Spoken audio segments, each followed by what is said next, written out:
Hello and Hello. welcome to a new episode of Diaspora Voices, where we learn about and learn from members of the diaspora, Kashmiri diaspora community. Today, I have the pleasure of being in the company of Amber Long. Welcome, Amber. Thank you very much, and thank you for having me on. Yes. So tell us what you're up to these days. I'm trying to finish a novel that's really plagued me quite a lot. I mean, sort of structuring it, throwing things out, reworking it. I'm finishing off some poems for a pamphlet that I want to submit, and I'm working on a play set in, yeah, I won't say too much about the play at the moment. Yeah.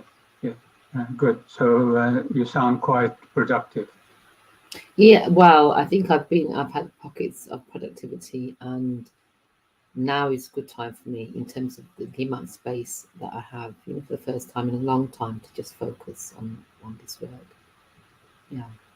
Yeah, so you're a member of the Kashmiri diaspora. I am. Yes. Tell us a little about that and your family background, how you connect with Kashmir.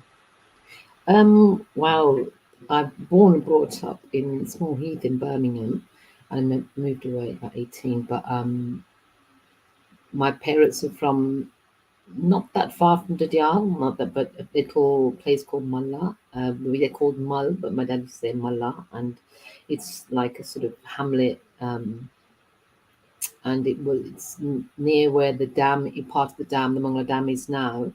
I went when I was 9. It had a really quite profound effect on me, and then a few years later, I went back. The last time I went was in 2014, and so I've got I'm very keen to sort of know more and to just have my children know more about that part of the world.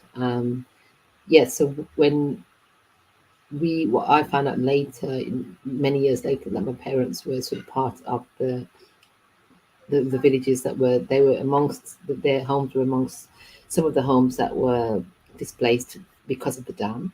And so that was the reason that my father, I think, wasn't the only reason, but it was one of the reasons that my father came here. But my grandparents, my grandfather came here in the 50s, and I've had maternal grandfather who came here much, much earlier. So many years in the, I don't know, 20s, 30s. I know it was a long while back. He was sort of like a little legendary figure in our family for, having one of the first people to come over. So that's kind of, but and we grew up in a typically Kashmiri household, I suppose, in Birmingham, in the city of Birmingham. Yeah, so you were born in 1969, Yes. and during the 70s and 80s, because I came to Birmingham in early 70s. So growing up and as I became aware, I was certainly aware of our community's attitude to particularly girls' education and opportunities that were often denied to girls. I remember girls who weren't allowed to finish their compulsory schooling, and certainly not allowed to go to continue their education beyond school leaving. But you were different. Just talk a little about that. Well, we had a massive family, a massive extended family, and I think it's probably again in common with lots of Kashmiris, and here.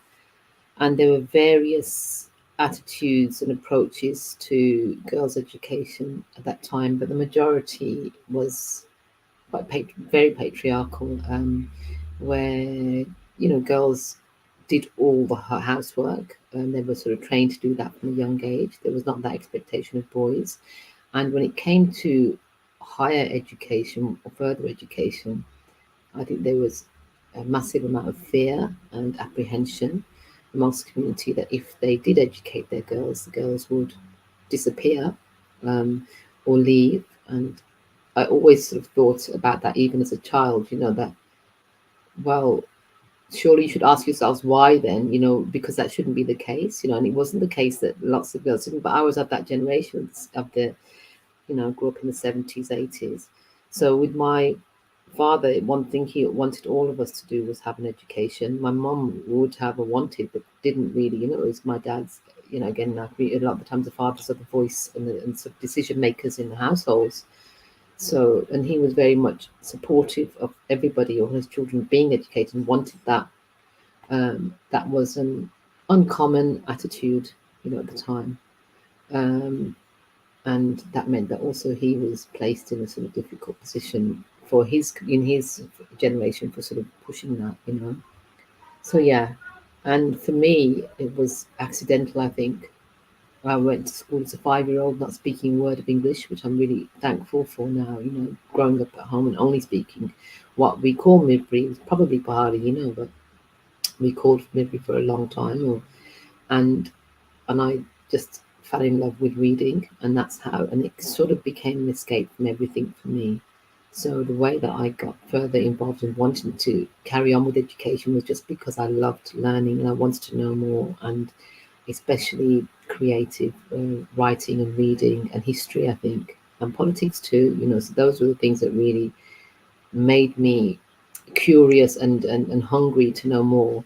And I think that was directly because of the experience my family and other families had had, that sort of we absorbed without realizing when we were growing up in this country, in that at that particular time.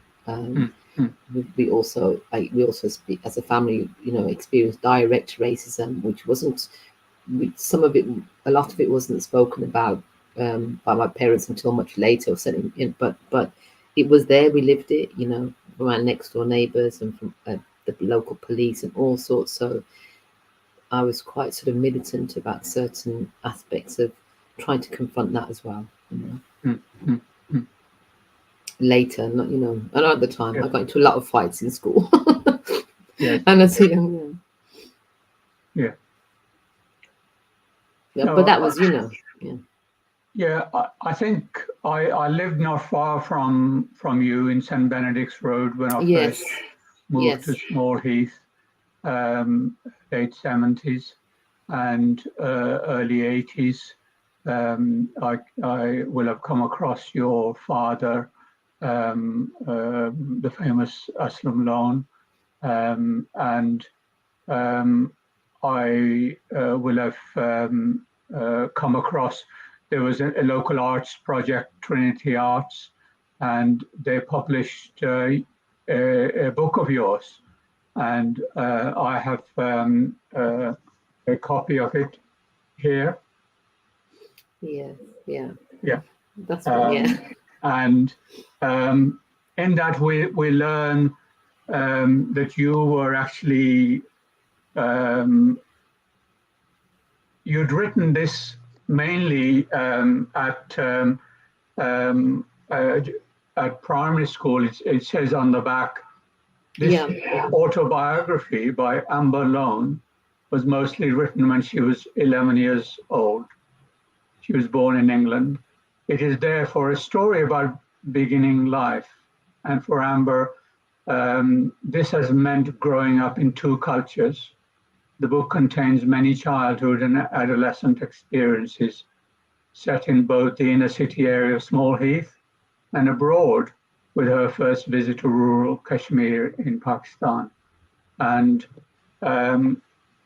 we learn from that book, I don't think I've ever come across an autobiography of somebody age 11. Well, I think I wouldn't have called it that. My dad would have called it that. And I feel completely, that's one of the things I feel sort of very conflicted and messed up about. But because you haven't lived a life at 11, and I think but it does give you a glimpse. We learned that you'd written a poem by that age, and before the book was published, the poem was published. And age 9, you had written something that took you to the local radio station. Do you remember? I do. I don't remember. I remember. I wrote an essay called about my family and other animals. I think something like that, or something. Not my family and other animals. That kind of Gerald. Or it was a project at school, in class, where the teacher asked us to write out about our families and didn't tell us it was a competition. Just said we're doing this exercise in class, you know.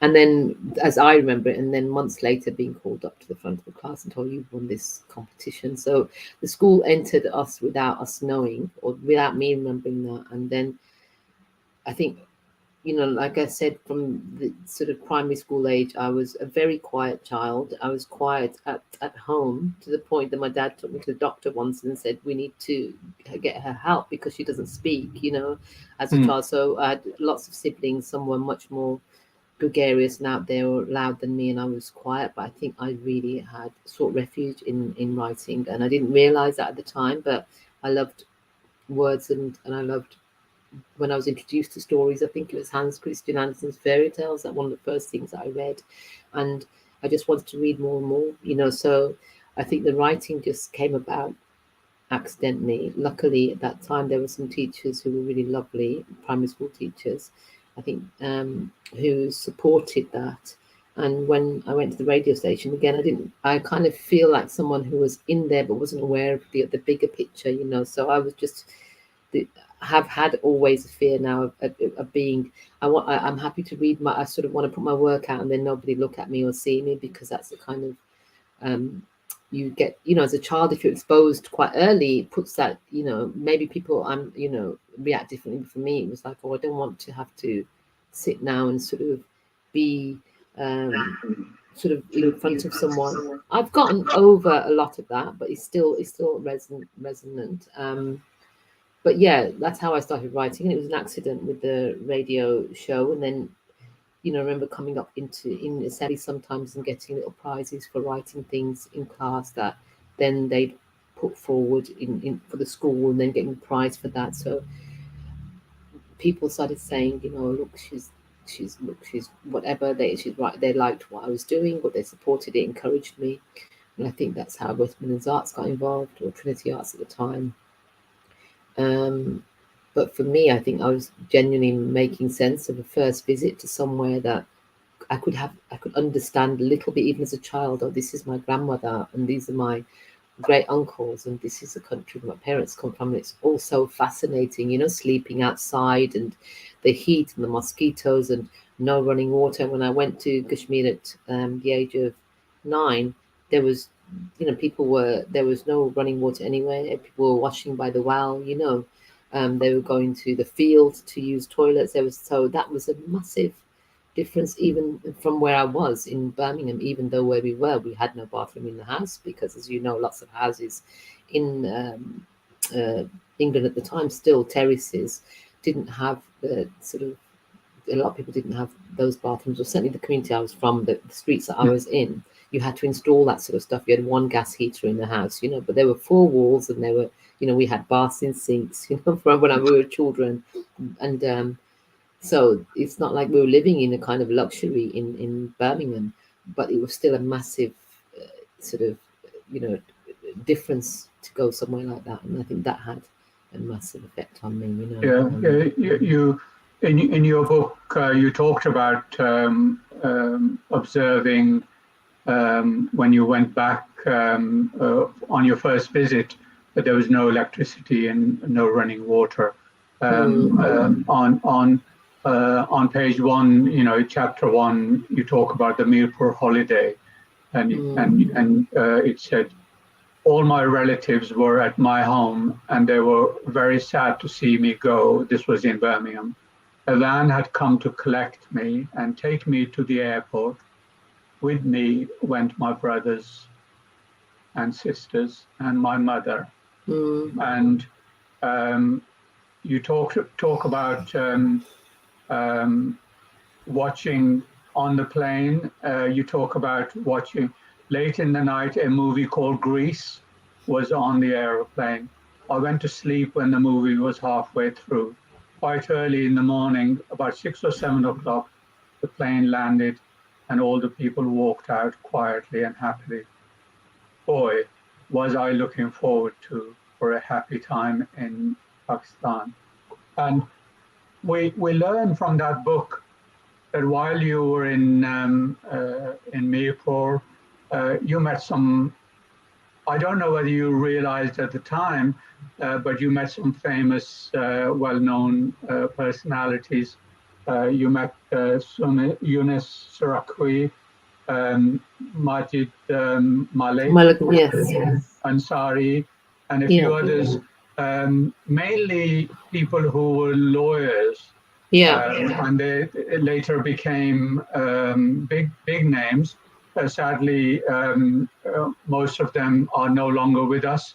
Well, that was my father. I think there was a lot of my father's sort of influence probably in there, because my father studied law, didn't complete it at I think Punjab University in Lahore, I think, and then I think there was always a longing in him to sort of maybe that he hadn't done that, and he wanted to practice law in this country, but he was always in two minds about that and hadn't gone the whole way. And I think the friends that he had, who were very lovely to me, were all qualified, and they remained friends. So he had a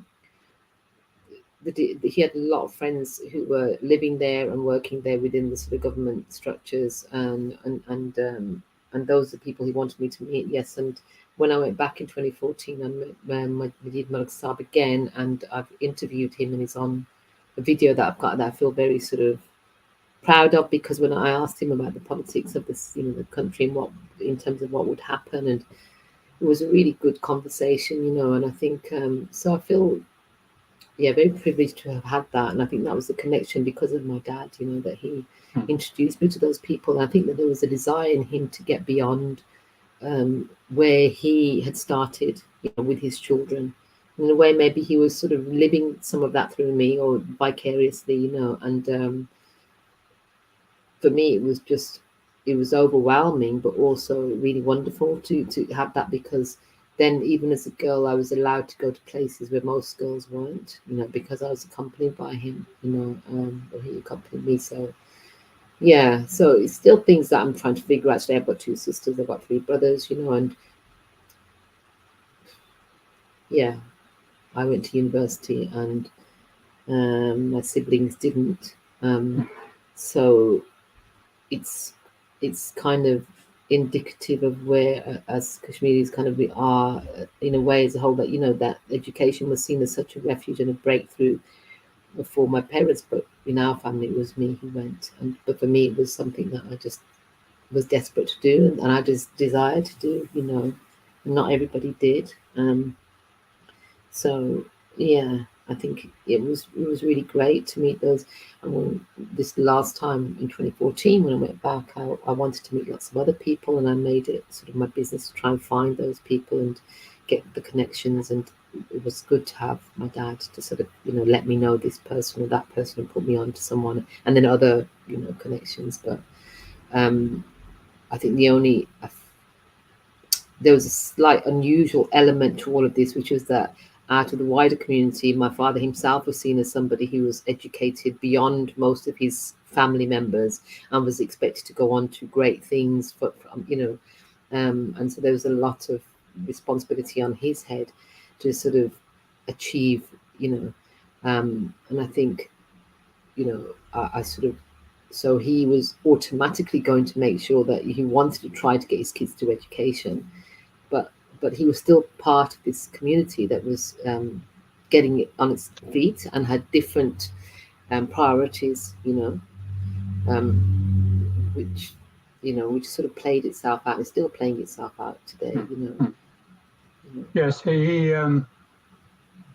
I have to admit that when I was much younger, when I first encountered your work, and I met your father, lovely man, and learning about him being a father to you, and your writing, and I I kind of gathered his support for you, and I remember thinking that one day I will become a father, and I will try and become a father like him. So he was and has been my role model as a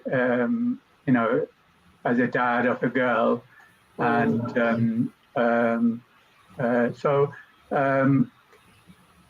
he came to study law, I believe, and I think he got a place at Lincoln's Inn. That's right.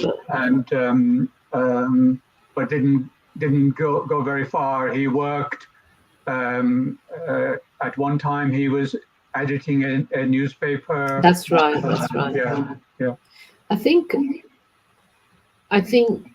it's so interesting looking at sort of the diaspora and what happens to people, because you have to also look at us, we're within this group, but we're also individuals, within this community. And I think that's why I'm fascinated by, I want to write stories about individuals within a community of characters, and how they approach adversity, etc.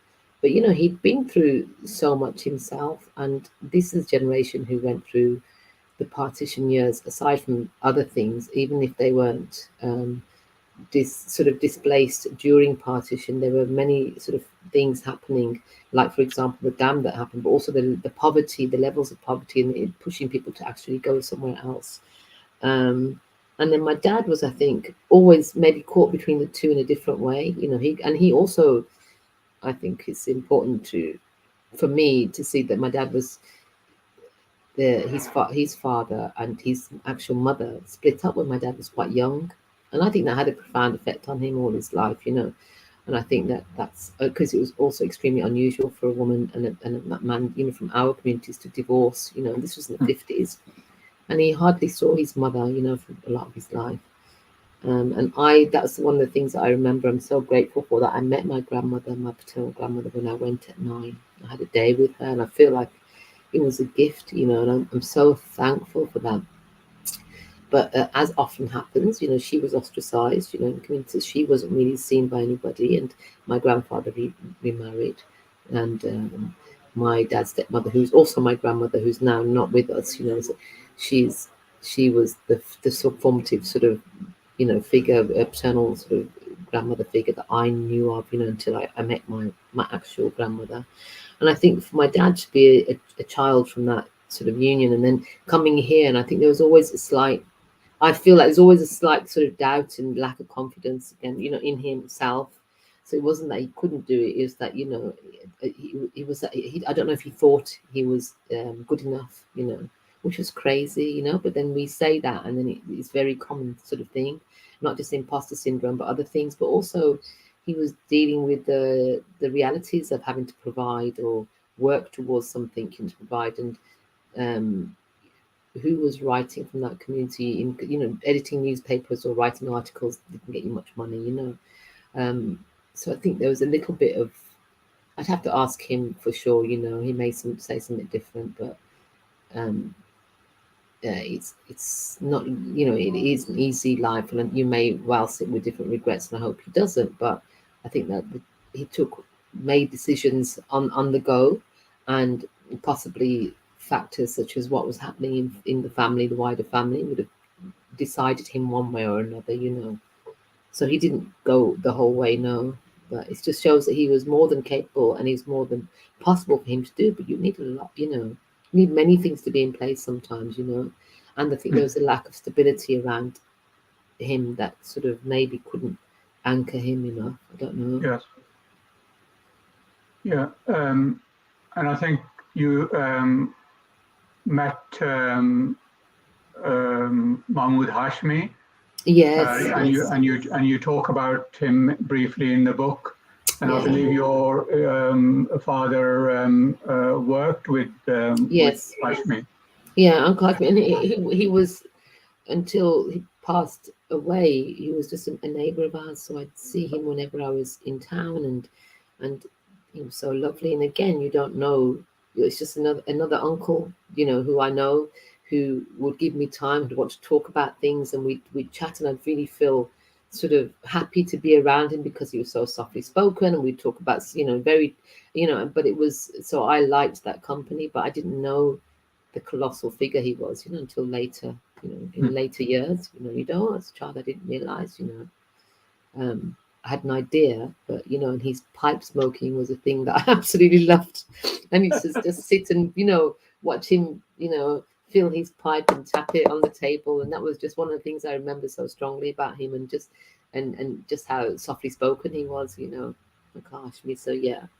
So you do, Yeah. So here you are, having started writing at primary school, and then continued, and with a father who was editing a newspaper. You knew Mahmoud Hashmi. You'd be able to answer the question, because many people still, in the wider Pakistani community, but especially the Kashmiri community, if you talk about the arts or things like writing, they will not think that was a proper subject of study or proper area of work. Far better to become a doctor or an engineer,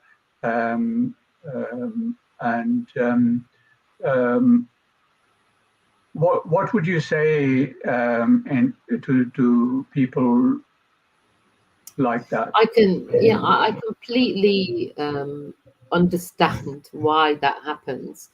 In this, I think that you can't you can't ignore class in all of this. You can't ignore sort of regional differences. People who sort of maybe have grown up in cities and migrated to another city, compared to sort of rural people who have come to a big city like Birmingham or London or the UK. And I think there's all sorts of factors. I get that, because the poverty levels that we were dealing with, the community was dealing with, having to confront, the immediate need was for money to actually keep a family alive, and to send money back home to a family who needed it, because people who came in the 50s, 60s, whatever, their intentions were to return, as we know, in the main, to return, the rural peoples anyway, and from our part of the world. And so there was no room to think about, stories or books or creativity in this country, like in what language, who was going to see it. And everybody was grappling and finding their feet, and I think, so I get that. At the same time, I was lucky. I'm still finding out so much, about the artists and writers and storytellers from the subcontinent itself, and seeing how rich that was, and how reading them made you feel more human, more alive, and gave you some confidence back, which was something that wasn't present here, a lot of the time. I'm not saying it wasn't completely, but a lot of it wasn't, because we were sort of alien to the wider community, the host community, what it may be called by some, by the wider English society, So the other thing is, anyone who wants to write or work in the arts, even if you're white English, if you're working class, or black, working class, or Asian working class, you're kind of running against all the odds. We live in a class-ridden society in the UK, and recent sort of diktats by the government and other things about defunding arts degrees, humanities degrees, etc., all of that will not encourage poorer students to apply to go into those fields. There's an active kind of concentration now on valuable degrees that earn money, and I think that's sad. So really sad, really dangerous, But I think, so I get that, but I get where that all comes from, and I get that it's really, really hard, So I wouldn't even. blame anyone, say I don't want to be a writer or an actor or anything, because it's difficult to succeed in this field anyway.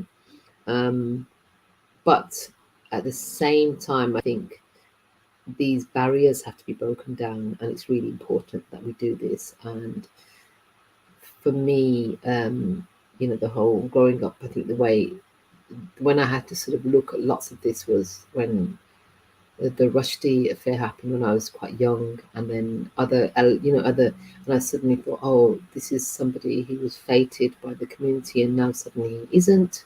What is this about? So I think I would advocate for art all the way against a conservatism which is creeping everywhere in the world, and I think sometimes when communities are in retreat or trying to protect themselves, they can reach for that conservatism as a sort of place of safety, and it's really not, And so I think it's very liberating, and I think it's really essential. And for me, I'm so thankful that I can write and create, and I'm just wary and sort of, of what the future could be in terms of stifling the voices of artists, And I think, that's a real danger, regardless in sort of a smaller community or a lot wider society. So I would say, and I'd also say that now, in the things are changing. However, it may seem that it's quite difficult. They're changing. There are lots of people out there, even some from our community, who are out there doing the arts. Ayub Khandin is one of the sort of well-known ones, who's half Kashmiri. But there's others. I've got a cousin who designs clothes, and she's her clothes are going around the world, and she's a brilliant designer. It's very and there's I'm trying to think off the top of my head. There's a poet that I'm going to sort of hopefully read from in a little while. I want to read when you ask me, but he's part Kashmiri, and he's out there doing his work, and he's been, sort of acclaimed for it, rightfully so. And I think there's a lot of change happening there, and some recognition that it is a pathway, and you can do this, and you can. And the reason I think this is essential, stories are essential, is a way of reclaiming who you are, and it's a way of having conversations with the rest of the world, and having an exchange, with others. That's really important, There's a fear sometimes that, if we tell these stories, we've got to, or if we express ourselves artistically, it's not good for women to be up on stage, for example, or in theatre. But who says this? I just think these barriers have to be broken down, and they are being, they are being, and it's important. It's important. It's seen as an avenue that people can go down.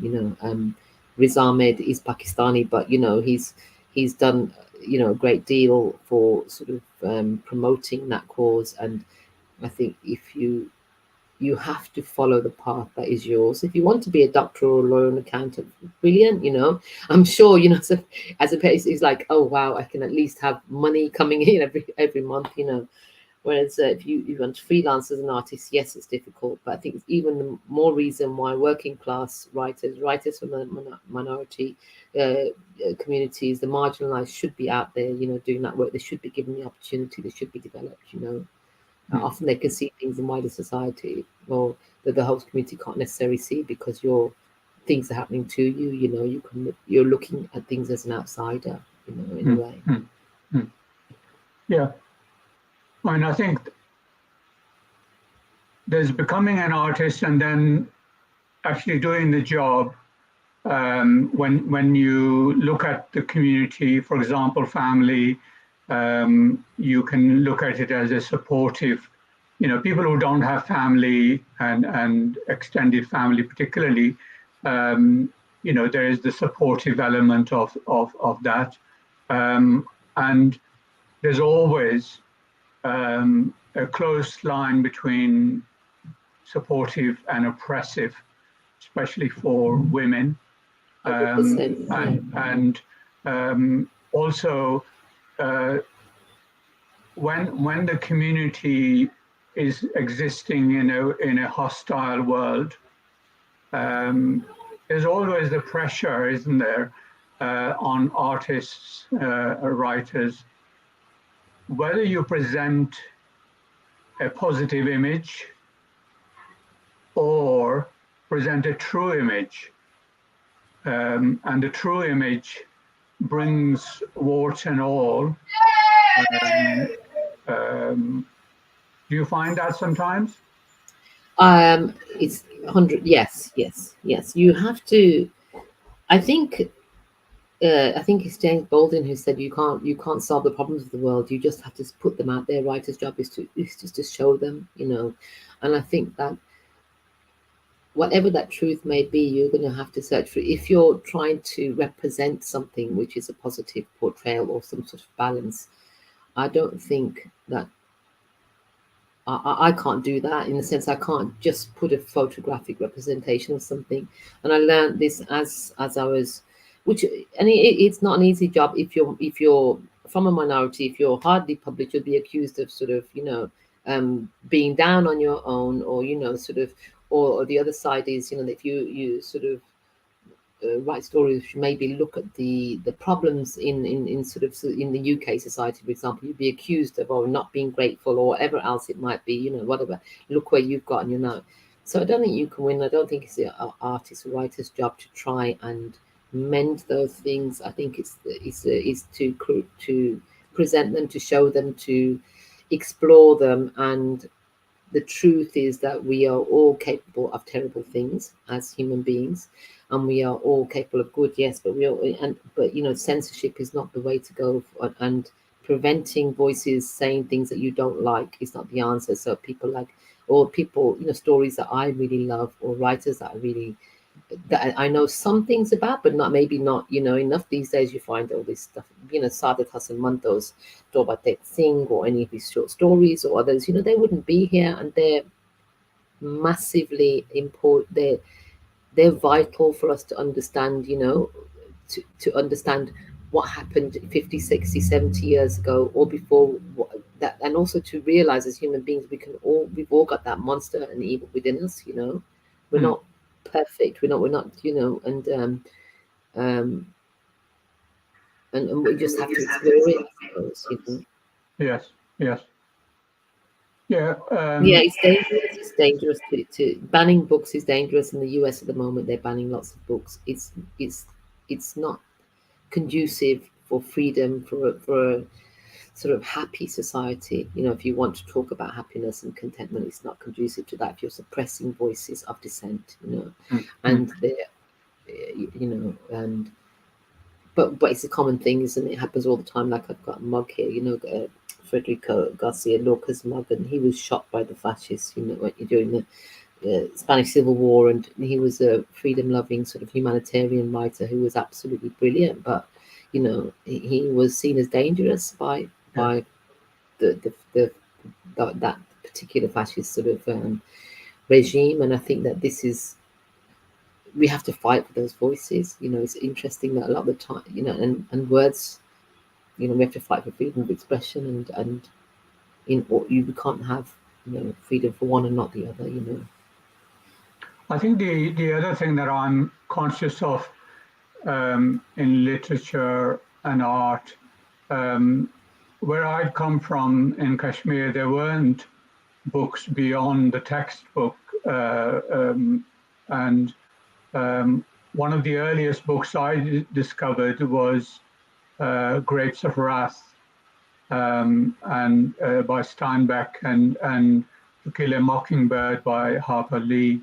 And those two books, there were things in them that I thought they were actually about me and about my background and my experience. So I think they introduced me to the universality of art and writing. When you wrote Deadeye, the play, where you explored universal themes of love, loyalty, family, duty, dreams. There was one headline where it talked about you saying you weren't an Asian writer, but a writer. Yeah. So I think is there pigeonholing dangers? there are always pigeonholing dangers, and I think at that time it was because a lot of us were doing that because we were kind of being put in these boxes. Or look, you're talking about these people. This is because you're one of them. It's got nothing to do with us. We're just studying you, or we're giving you that little space to talk about your little world. When actually that little world is actually a reflection of the world outside the world. Yes, And I think yes. that was the sort of response that myself, not just myself, other writers were saying at the time: stop putting us in boxes because you're limiting us. Of course we are that, since of course we're all of that, but it's almost a way of kind of confining us. That was what was felt. And yes, I've thought about all of that, and I live, as many others do, with a plurality of identities, and I'm quite comfortable with that. I'm quite comfortable with being, and I think for some that's very challenging. I can be British, I can be Kashmiri, I can be a woman, I can be, and there can be many more identities on top of that. And I think that's fine, because I'm not having a problem negotiating the world with that. And in this globalized world, that's much more most people's reality anyway. So the pigeonholing is done because I think there needs to be a convenient way to contain whichever way, maybe the black writer, the Asian writer, the disabled, writer from wherever. It's a way of just containing. And the thing about universality is I've been reading a lot about this idea of universal. That actually reading a book by, is it Elaine Castillo, who's a writer from the US, and reading a book about reading the way we read now, and she talks about this thing that a lot of us who actually work, talk about with creators and artists when we're sitting having conversations, which is that the universal is only sort of there for the white writer. The non-white writer can only write the specific. And is to break that. And yes, of course you write. So otherwise, and then the reality, and then it's, say, when Black Panther came out, nobody thought, first of all, it was going to happen. And it just seems like a mad example to use, but the success of that film, however someone may critique it or not, surprised not the people, but those decision makers, those people who thought, this will, only be interesting for a black audience, for example. Black Panther, its success was so massive, and I think there's writers through the years, and Toni Morrison, James Baldwin, they're Rumi's poetry, even however it's been translated or interpreted. They're writers through the ages who have affected the whole world, or singers or artists, Nusrat, for this is who have gone beyond everything, but yet they're singing from, or writing or creating from a very specific place. So I don't think we should be afraid to sort of address the specific, but it's always universal. I think it's always, we're just holding mirrors up to things. That's all. So that was the idea behind saying I'm not an Asian writer, because you're almost going, you're an Asian writer, you're over there. I'm British. I'm born in these streets the same as you. It's not being. It's almost like an interviewer or a journalist not being able to understand that I'm just as British as them. And their particular heritage that may be English 3-4 centuries long, or it may not be, maybe Irish, maybe French, whatever, German, is just accepted as English. Yes, So, yes. And I know you've written for EastEnders. At least I'm aware you've written at least one episode. You may have written more. I saw the episode.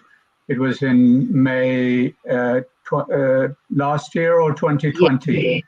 And I mean, that's pretty mainstream stuff. The interesting thing I found with it was it just came across as any episode of the program. And I think it's very easy in those situations when you're watching a TV drama to see that actually there's a writer behind all of the words, all of the program. And Just talk a little about that, how you came to write that episode and how the process works, where you're picking up a storyline from the previous episode and you're leaving it for the next writer. I think that it's soaps are a particular beast, you know, and I've done one, and now I don't know what I'll do in terms of the future, because whether I'll do something else. They're kind of factory in a way of writing, you know, where you know what's going to happen 6 months before, 6 months after, whatever, and you're placed in the middle, slotted with lots of others, and the aim is actually to be quite seamless, you know. So it's almost like, even though there's a need for distinct voices or, you know, ways of telling something a bit differently, you kind of have to. The idea is to sort of fulfill those characters' voices, live those characters, you know, write those characters' voices as strong as you can. Characters that are known for 20, 25 years to a public, you know, to a viewing public, and continue that, you know. And then also with that writing process, you have lots of meetings of production assistants or editors, etc., in rooms where they keep reviewing, you know, and sometimes decisions can be made where, oh, that actor's not available, or this actor's not, or ill, or we're changing the storyline. And those decisions are made by those script editors and storyliners, who will then say to a writer, look, I need you to do this. So it's much more sort of not writing by direction, but it's a different kind of, so, you know, you have meetings where you'll discuss ideas, and then stories will get chosen, and then they'll play out over a year, 6 months, or whatever. But there's a lot of other input into that kind of story writing. You know, it's not an original drama. It's a very different beast. So, and it was great experience. It was great, you know, fun. It's very relentless, and I'll see, you know, I'll see where I go with that in the future. But it's different from, you know, it's a completely different beast from writing your own novel or play, which you collaborate with people on, maybe, or have input from a dramaturg or an artistic director. But, you know, you actually have a lot of freedom in that, you know.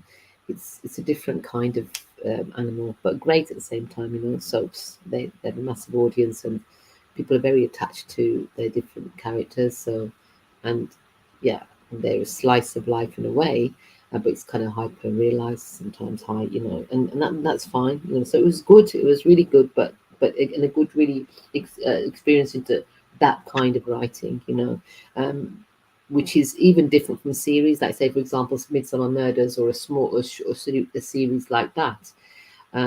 It's much more intensely sort of plotted out, you know. And yes, writers do have a say in some of that, but they can be overridden, you know. They can be like, oh, we don't want this, we don't that, and there can be many reasons for that, you know. There's many factors, many heads involved, you know. Yeah. So yeah, it was great, but at the same time, I kind of love the freedom now of being able to go, right, I've got to finish these things, send them out, and then see what happens, you know. Which is what I really, because more and more the novel, there's bits of party in there, all this sort of stuff, and I want to be able to put that out. And you know, I'm more looking at who would publish, and would I have to go sort of outside the country. You know, there's a novel that I've got on the shelf. Where is it? Jennifer Okumbi's Kintu, and I think she was published first from some Ugandan publisher after sending them to an English one, or English ones, or agents, and people not taking it, you know.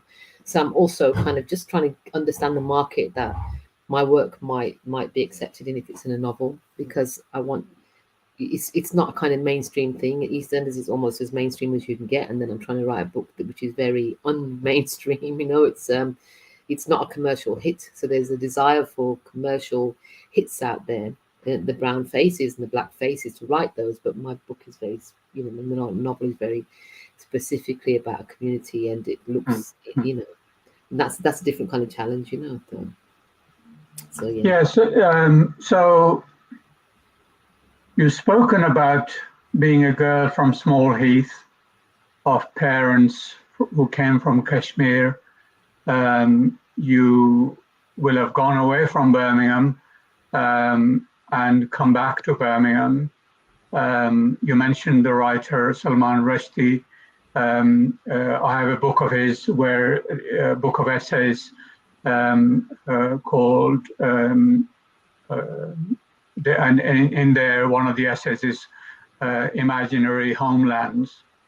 Where's home for you? I think that's where it is. I think that's where it is. I think sometimes my home is really close connection with my mum, with my mother, and with my grandmother, who's buried here, who died a couple of years. Because sometimes home is very much in that space where I feel I remember or I sit with, and we connect, about their lives. Because as I've grown older, the more I've got to know, the more I'm sort of interested in a lot of the novels about these generations of women from the Kashmiri community. So home is maybe sometimes that companionship with those women, and the rest is, I think, it is imaginary. It's bits of everything, I suppose. It's what we perceive as something. It may not be the true thing, and that's all we have, I suppose, as children of immigrants, writers of or artists of children of, say, Rushdie's generation, really, and the generations that came before. And we just can't, and that's okay. That's just how it is. It's kind of exciting as well to be in that position, but it's also irritating for some, because it's not easily definable. But yeah, I don't know if that answers what you're saying. Yeah, it does. I think you could talk about some of these things forever. Yes. Yeah, moving on. I've got to think about bilingualism, multilingualism, and it makes me sad sometimes. Can you just move to your side? I'm so sorry. Yeah, that's it. I'm conscious of how monolingual the British education system is, and society, and not just monolingual, but actually monolingualizing. I come across many young people who lose their mother tongue. So how good is your Pahari? My Pahari is fine, but my children's Pahari is a different matter. My husband is not Kashmiri, so it's not been straightforward to speak that language. I tried that, and I wasn't as disciplined enough as some of my friends who tell me of stories of partners reached being from different places, and then one partner speaking one language and the other speaking the other. But with us, I've tried, so my kids understand bits of Midri, bits of Bali, but not loads. So I've for years I've said to my mum, please speak in Midri to them, or in Bali to them. I'm just using both because I'm still in that habit. And she has, but my dad, I've got older nephews and nieces who've already imbibed everything that is English, so they take their bits of words. So yeah, it makes me worry, and it makes me worry about the future, and makes me look at my own shortcomings. But then again, I'm hoping that even little bits, if we can keep within even storytelling or conversation, so going over and being in those rooms where everybody's speaking Bali, and the English speaker has to sort of just tune in, the English speaking children, and that still happens with my family, so that's helpful, but it's not enough. Mine is fine, but I'm practicing it less and less. I'm saying it less and less, as you can, because where I'm going and what I'm doing in my time, often I don't have an opportunity to speak it, so it's with family members that I speak it, and wider family members. I think that's always kind of related, how to keep a minority language alive and functioning, especially where much of your communication happens to be in English. I remember the advice I was given when I first came to England by somebody who said, if you want to learn and improve a language, you have to read a lot. And so I tend to read Urdu because that gives me the vocabulary for Pahari, and either speak Pahari or certainly listen to Pahari. I think we're now fortunate to have YouTube and internet Yes. To do it systematically. Yeah. Definitely. Yeah. So I've got some ghazals that I read, some books and all the poetry, which really helps me. I was learning little when I was about 10. It all stopped when there were just conflicts about, oh, we shouldn't be teaching like this and blah blah. And then I had to just pick up myself, you know. I learned a lot of Urdu from watching Hindi films, Bollywood films in aunties' houses. You know, we didn't have a video player, so we didn't have these films, but some of my aunts had video players before us, so we'd be watching them, and I was transfixed, you know, and I learned a lot of the language from just doing that. So I kind of do that with my boys. I put stuff on. I say we're going to watch this together, you know, and I do that quite a lot, so they get to see things, because this is the internet generation, the texting, TikToking generation. You know, it's so hard to keep their attention. So in those ways, I kind of do that. But I didn't send them to a language classes, etc. You know, it's something that I still don't. You know, I think I probably will regret. I do, you know, have regrets about, but I'm trying to keep that sort of thing alive in different ways, and maybe it's something we'll return to. But for myself, I think that's where, you know, I try and improve upon what I know. But my writing is predominantly in English with some, you know, dialect. Yes, yeah. Thank you for that. Is there a book you'd like to recommend to our viewers? Too many books. Where do you start?